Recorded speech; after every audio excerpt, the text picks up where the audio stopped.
Hello and welcome to another episode of You Don't Know Jack, an HHN fancast. I'm your host, Nick. This fancast, which is not affiliated with Universal's Halloween Horror Nights in any way, aims to explore the story of previous years as well as speculation on upcoming houses, zones, and everything to do with the greatest horror event of all time. On today's episode, we'll be going over everything to expect from Halloween Horror Nights 34 in terms of houses, scare zones, and shows.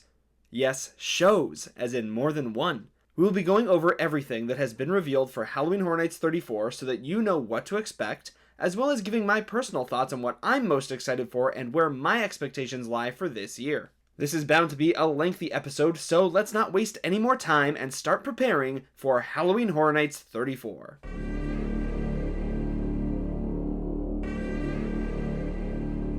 Similar to the very first episode of this fancast where I dove into my thoughts of HHN 33, we will be starting off by going over the scare zones of Halloween Horror Nights 34. We will be going over the story of each zone as well as any details we may know before experiencing the event itself. While this is a bit of a hype list, for the zones specifically, we are going to walk through the park as if we were there, going through the zones in the order that we expect to see them at the event.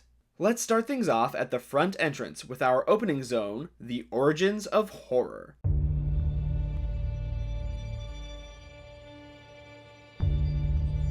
After passing through the turnstiles and heading toward the iconic Halloween Horror Nights entryway, we enter a decaying conservatory of twisted vines, where artists carve tributes to Halloween Horror Nights 34. We will encounter monstrous crows, gargoyles, and more. This is expected to be the welcome zone of the year, giving us a sneak peek into what we can expect from the rest of the event. I can also confirm that for the first time since the Minions took over, this zone will stretch down the Minion Street as opposed to only being under the archway as it has the past couple of years. It's so nice to know that we will finally have the main entrance be a proper zone once again. Turning right and moving along to the Hollywood section of the park, we come across our next zone, Masquerade Dance with Death.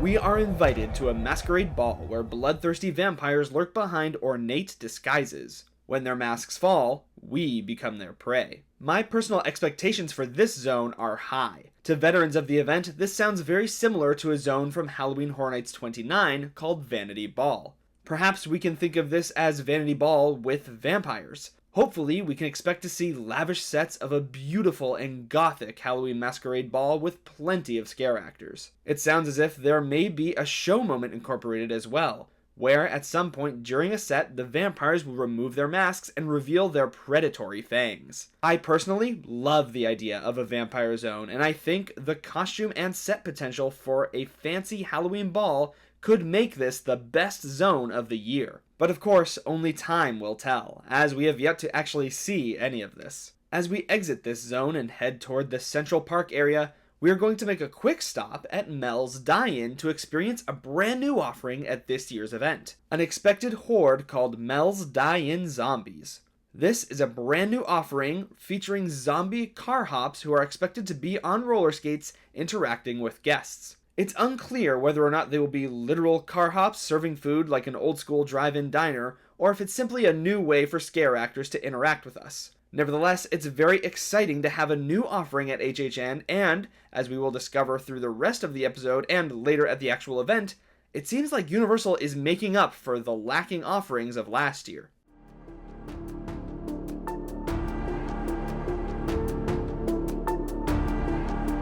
Now that we've acknowledged the zombies of Mel's Die-In, let's move on to the next scare zone in Central Park, the Cat Lady of Crooked Lane.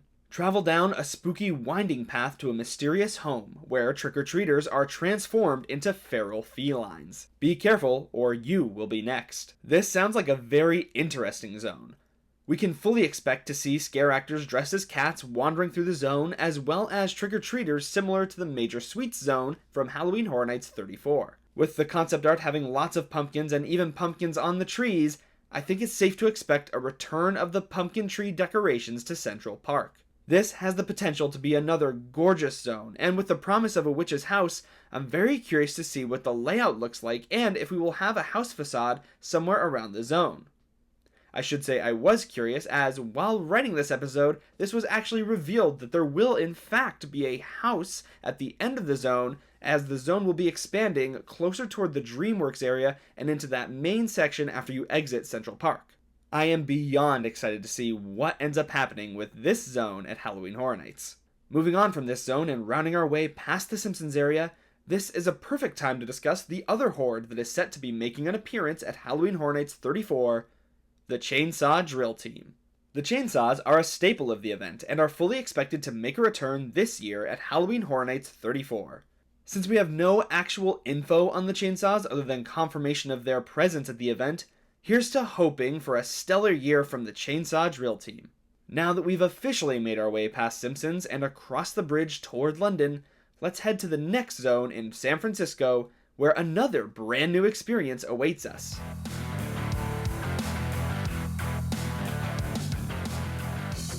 Club Horror is our next scare zone, but it looks to be something very unique this year. Club Horror features undead DJs and is expected to be a horror-themed dance party, replacing the traditional scare zones that usually occupy this area. This could actually work really well, seeing as this always has been a rough area traffic-wise.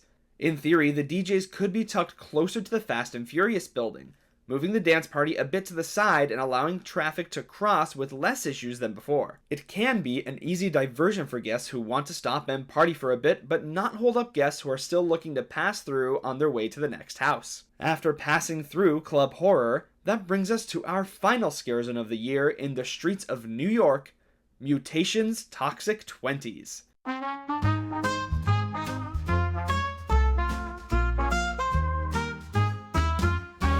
In a 1920s neighborhood, a BuzzCon truck with radioactive cargo crashes into a mobster getaway car, sending the city into toxic pandemonium. Here, we can expect to see a 1920s aesthetic with mobsters in tuxedos and flapper dresses, mutating into disgusting monsters.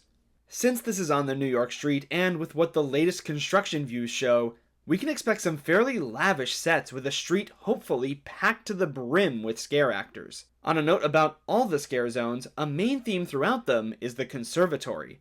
Everything that we see is a part of the conservatory and will be reflected through stained glass windows with unique designs representing each of the zones. This will likely tie into the icon of the year, who I personally believe to be the artist, but that is purely speculation. And now, on to the main event. Let's discuss the houses of Halloween Horror Nights 34.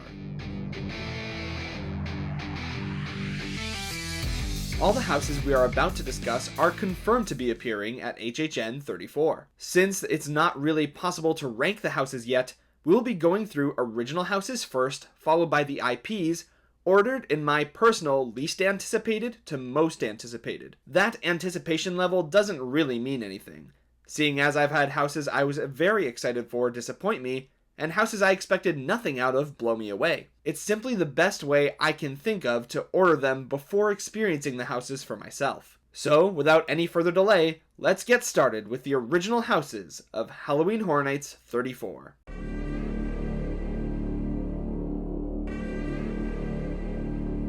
Starting off our house tour is Dolls Let's Play.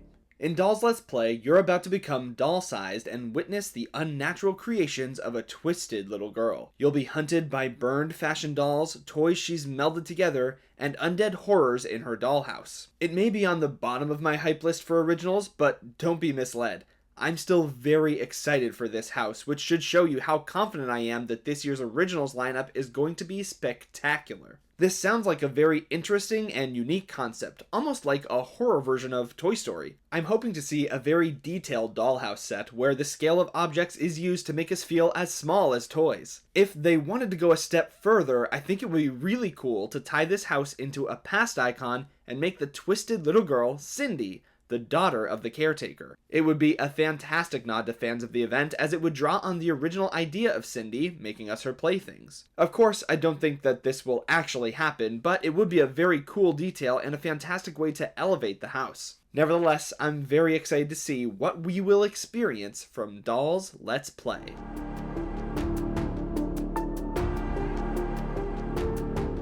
Up next on the hype list for original houses is Grave of Flesh. Welcome to your funeral, where things are about to go from bad to worse. You'll enter your grave followed by the underworld, where flesh eaters who feed on the dead will hunt you for all eternity. This sounds terrifying. Like many people, I have a pretty extreme fear of death and being buried alive, and this seems to be pulling from both of those fears to an extreme degree. Personally, I'm so curious how this one will be brought to life. Could it be something similar to Poltergeist, where we walk underneath a grave and into the underground world? Or will we literally see a funeral and enter through our own tombstone? We will have to wait and see. Add on to this what I'm sure will be a terrifying creature design for flesh-eating underground monsters, and you have the recipe for a truly terrifying house. Here's to hoping it lives up to the hype.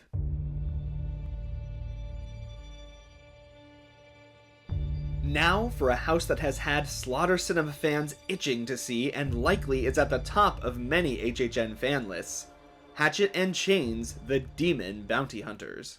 In this Old West town, all hell is breaking loose. Red-hot lava demons are trying to possess everyone and melting everything in their path. Obviously, this is based on Slaughter Cinema 2, where Hatchet and Chains, the Demon Bounty Hunters were first featured as one of the B horror movies. Now they are getting their own full-length house. A similar thing happened after the first Slaughter Cinema house with the Yeti, which was so popular that it not only received its own house, but it even received a sequel to that house. Hopefully, Hatchet and Chains will be able to repeat that success and give us a stunning house with lots of fun scares. With the emphasis on heat and melting in the description, I wouldn't be surprised to find at least a hot section of the house that is sure to make us sweat even more than we already are. On top of this, the character design and story was fantastic in Slaughter Cinema 2, so hopefully it can be repeated on a greater scale in this house. There are only two reasons why this isn't my most hyped original house. The first being that there were so many amazing movies featured in Slaughter Cinema 2 that I was honestly hoping for something other than Hatchet and Chains, as while it was fantastic, it wasn't my favorite one featured. The second is because the house at the top of my originals hype list has so much potential, and I'm very excited to see what it brings. But before we get to the top of the hype list for original houses, we have one more original to talk about.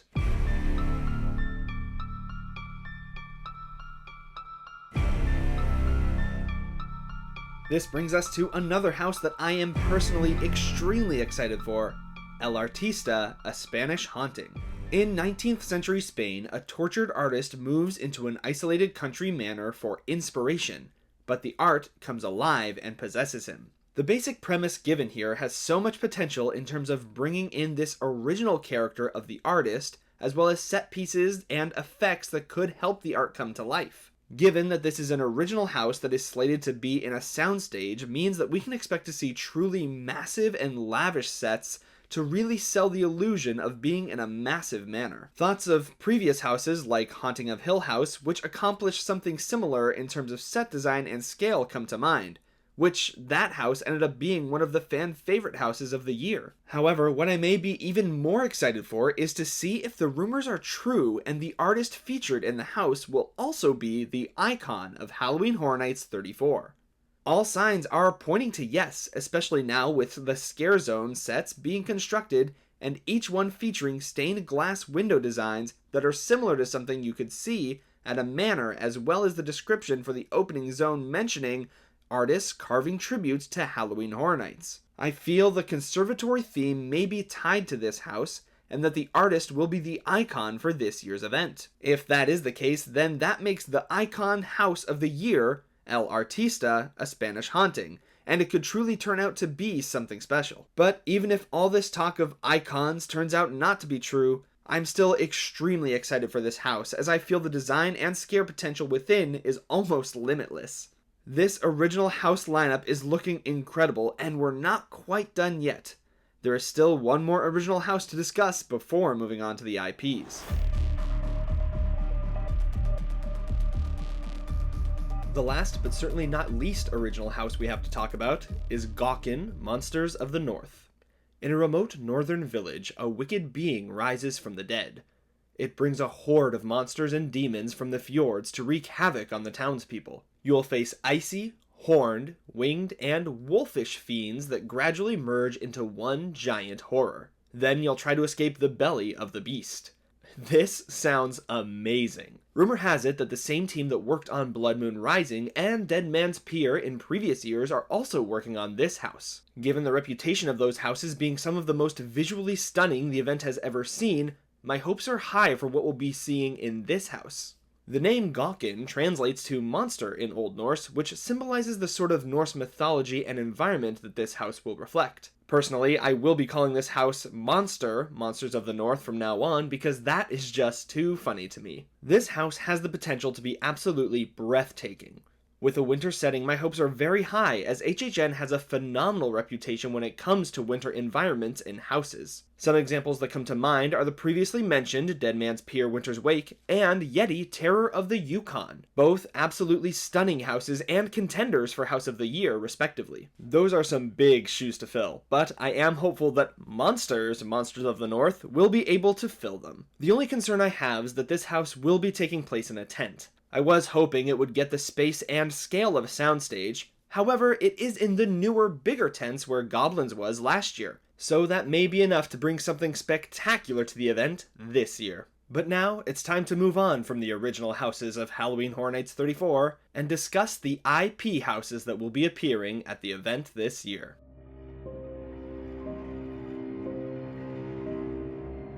For those of you who may not know, IP houses are houses based on intellectual properties, like movies, video games, and TV shows. There is a saying I enjoy when it comes to IP houses that people come for the IPs, but stay for the originals. I completely agree with this saying, as I almost always find the original houses to be the best houses of the year, but the IPs are good for attracting new fans. That has never been more true to me than this year, as I have more people than ever coming to see these IPs. But I personally am not nearly as excited for them as I am for the originals. With one or two exceptions, of course. That being said, let's go over the IP houses of HHN 34, starting with the one I personally am least excited for, all the way up to the most. Kicking it off is a house that is truly not something I'm looking forward to at all, and is at the bottom of my overall hype list for the year, Terrifier.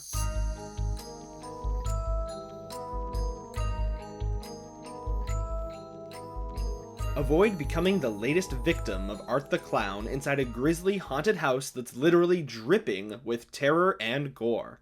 As it turns out, the dripping really is literal, as it has been reported there will be both wet and dry paths for the finale of this house. The wet path is said to be so wet that ponchos will be sold in the queue for the house, and creative director Michael Aiello himself said to think of front row Jurassic Park when it comes to how wet guests will be getting. When it comes to my opinion on this, however, I am not excited that Terrifier will be making an appearance at this year's Halloween Horror Nights. When I released the speculation episode of this podcast, I was actually pretty hopeful about Art the Clown's appearance. That was before I had actually seen any of the Terrifier movies. After seeing them for myself, I think they go too far, and honestly, they just feel like an excuse for showcasing gruesome murders of women specifically. It comes across like the director of the Terrifier genuinely hates women, and even in interviews about the movie, he comes off very sexist to me. I love a good slasher, but these don't feel anything like that. Just extreme levels of sexual gore, and it genuinely makes me and multiple people I know uncomfortable, and not in a fun horror type of way. I was disgusted watching Terrifier, and now that he's making an appearance at HHN, I honestly feel disappointed that Universal is showcasing a villain and franchise that is so blatantly sexist and hateful towards women. With that being said, I think if you are a fan of the franchise, or specifically Art the Clown, there will be a lot in here that you will enjoy. The costume and sets will certainly be great, and it sounds like Universal will not be holding back from showcasing the level of brutality and gore that the Terrifier is known for. It's even been confirmed that the house will have the highest body count in the history of HHN, and Art the Clown himself will not only appear in the house, but roaming around the event, making no area safe this year at HHN 34. It's just not for me.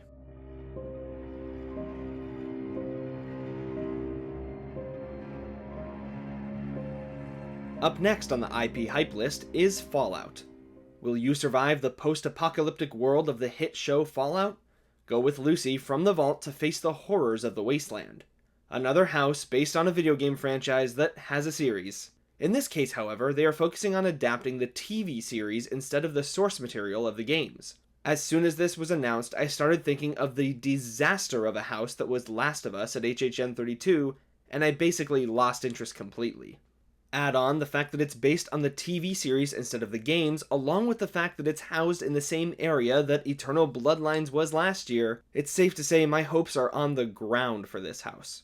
That being said, hopefully, I'm proven wrong. While I personally am not a fan of the franchise, there will likely be things in the house that hopefully satisfies those who are. I'm sure there are plenty of people out there who have been waiting for the day they would get to journey through the vault and into the world of Fallout. Hopefully the set and costume design will be so phenomenal that I will end up changing my tune on this one.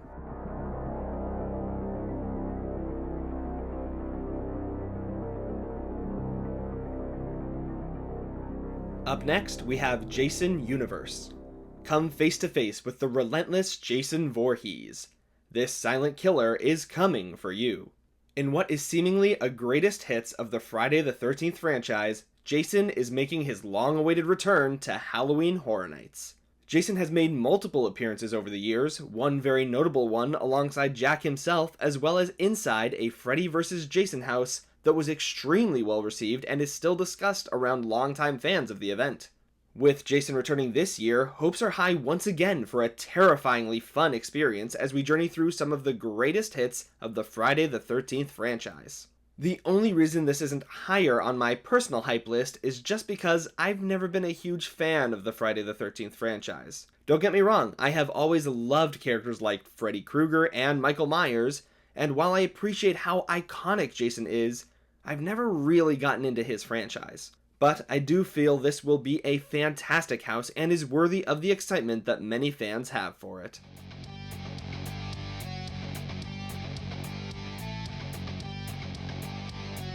Now, an IP that a lot of us, myself included, assumed could not be true, and proved all of us wrong.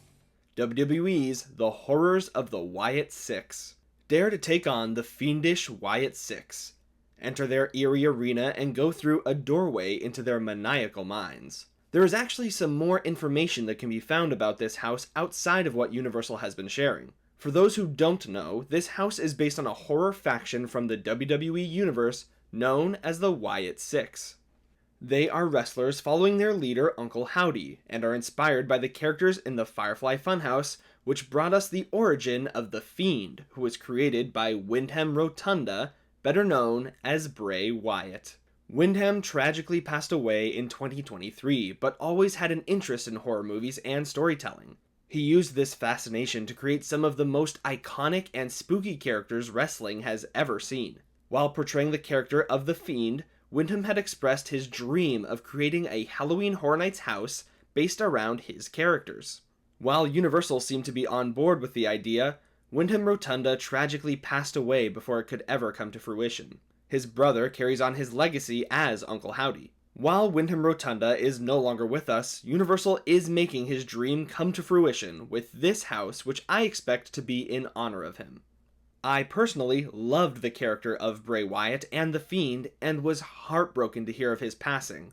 But I feel Universal has a fantastic opportunity to honor him and bring his dream to life with this house. Word has it that the house will take us through the events of the Wyatt Six debut on Monday Night Raw, before taking us into the horror world of the Wyatt Six. There is even word that Bray Wyatt's lantern may be what guides us through this house as a loving homage to Wyndham Rotunda. I know that this is a lot to take in, but don't worry, even if you are not a wrestling fan and have never heard of the Wyatt Six, I feel there is a lot here for you to enjoy.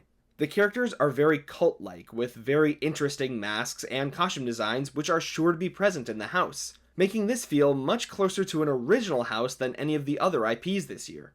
So, if you love WWE, the Wyatt Six, and Bray Wyatt, there is a lot to love here. If you are not a WWE fan and know nothing about the Wyatt Six, Bray Wyatt, or The Fiend, you can treat this as another original house that I'm sure will be a fantastic experience. This brings us to the last remaining IP to talk about. It is my most hyped IP this year, and I think there are a lot of people who feel the same way. A house that has been years in the making, Five Nights at Freddy's.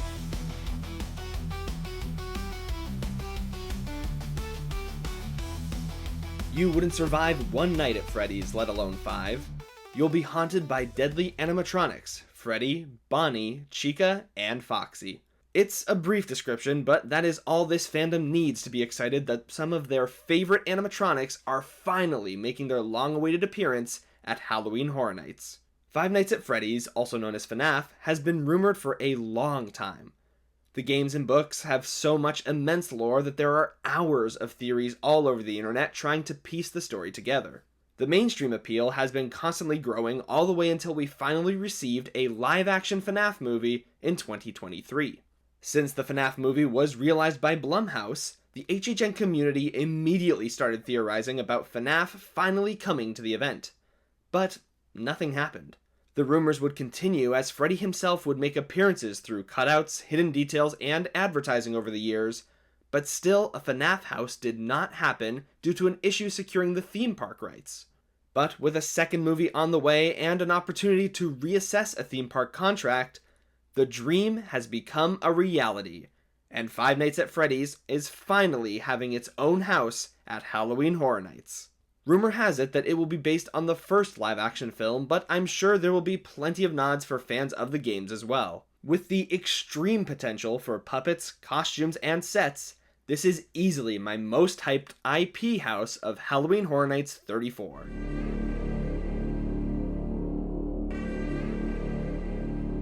That covers every single house and scare zone that will be featured at this year's Halloween Horror Nights 34. Overall, I personally feel this is a fantastic lineup for the season. The scare zones especially sound like a massive improvement over last year, and the expansion of the zones in terms of the area they cover and amount of set pieces sounds like a major leap forward over previous years. The houses also sound pretty great across the board. Sure, there are a couple that I personally am not really looking forward to, but I'm sure fans of those franchises are very hopeful, and I still have plenty that I am personally highly anticipating, especially the originals. Overall, there is a lot to be excited for about Halloween Horror Nights this year, and we still haven't talked about another offering that will be featured at this event. Or rather, two offerings. The two shows that will be featured: Nightmare Fuel Circus of Decay and Hauntophonic, A Ghoulish Journey.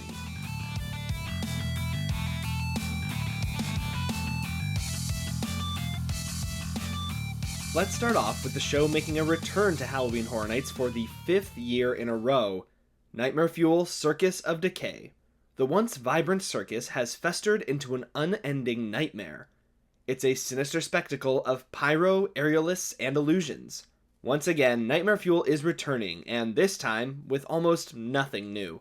The same circus theme, which likely means this story will be a sequel to last year. I know I am probably in the minority here, but this honestly just sounds so boring to me. Nightmare Fuel has basically been the same show every year for the past 5 years, with an emphasis on sex, fire, and magic elements. Personally, I feel it's long past time to shake things up as the show has become stagnant, and for an event that feels fresh every year, this show never does. I know it has its hardcore fans, but I personally feel that the show has run its course and HHN could do with something fresh and new. Luckily, while Nightmare Fuel continues, we do find something new in the form of a brand new Lagoon show. Hauntophonic, A Ghoulish Journey. A ghost story is rising from its watery grave to haunt the Universal Studios Lagoon, featuring towering water screens and eerie music.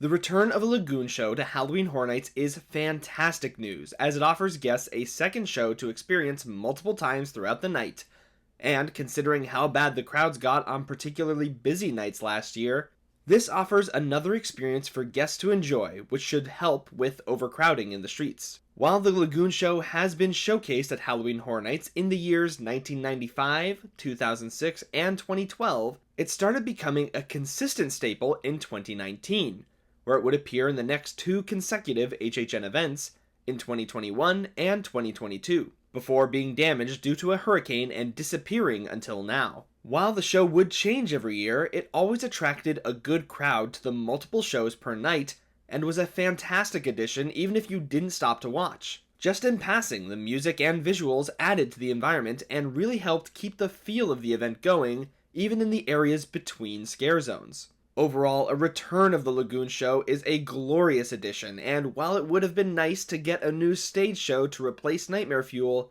it is still great to have two very different shows catering to whatever HHN experience you care to enjoy.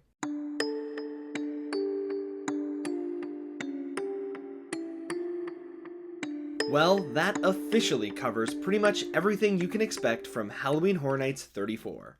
Overall, it feels this could be a truly phenomenal year, with a stellar lineup of houses and some of the most detailed and largest scare zones the event has ever seen, along with an emphasis on tying the whole event together through a conservatory theme. This feels like an improvement over last year in almost every single way, and it's great to see that even with an event as successful as Halloween Horror Nights, Universal is still looking to continue growing the event and pushing the envelope when it comes to bringing horror to life. Hopes are very high for this year's event, and as opening night fast approaches, I can't wait to see what Halloween Horror Nights 34 has to offer. Thank you for listening to this episode of You Don't Know Jack, an HHN fancast. This podcast is not affiliated with Universal Orlando Resort or any parent companies. If you enjoyed the journey, feel free to subscribe and leave a review. Until next time, remember that you don't know Jack, never go alone, and I'll see you in the fog.